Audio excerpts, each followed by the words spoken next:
బాగున్నారా? నేను బాగున్నానండి. ఇదేం కూర అనుకుంటున్నారా? ఇంత బాగుంది ఏంటి అనుకుంటున్నారా? ఇంత టెంప్టింగ్గా ఉందని అనుకుంటున్నారా? చాలా టెంప్టింగ్గా ఉండే కూరేనండి.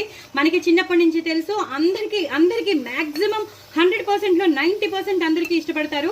దోసకాయ టమాటో కర్రీ అండి. చాలా చాలా బాగుంటుంది దోసకాయ టమాటో కర్రీ. తప్పకుండా మీరు చేసుకోండి. దీని రెసిపీ నేను షేర్ చేసినాను. చాలా సింపుల్ ఇంగ్రీడియంట్స్తో, మన ఇంట్లో ఉన్న ఇంగ్రీడియంట్స్తో చాలా సింపుల్గా చేసేసాను. ఎలాంటి ఆర్భాటం లేకుండా, ఎలాంటి కష్టపడిపోకుండా, జస్ట్ కొత్తిమీర మాత్రం ఎక్కువ వేసుకోండి. కరివేపాకు, కొత్తిమీర, పచ్చిమిరపకాయలు. నేను వేయవలసిన పౌడర్స్ అన్ని మీరు వేసేసుకోండి. సూపర్ టేస్టీగా ఉంటుంది. అన్నంలో అయితే చెప్పక్కర్లేదు.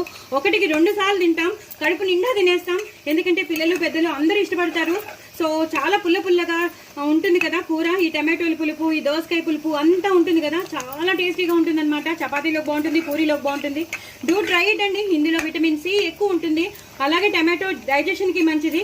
సో మంచి కూర అండి, మంచి విటమినైజ్డ్ కూర, చాలా టేస్టీగా ఉండే కూర.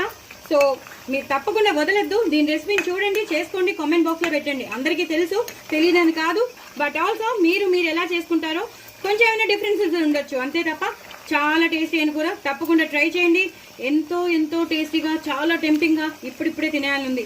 సో డూ ట్రై ఇట్ అండి. నా ఛానల్ మాత్రం సబ్స్క్రైబ్ చేసుకోవడం అసలు మర్చిపోవద్దు. చాలా టేస్టీగా ఉంటుంది. బాయ్ అండి.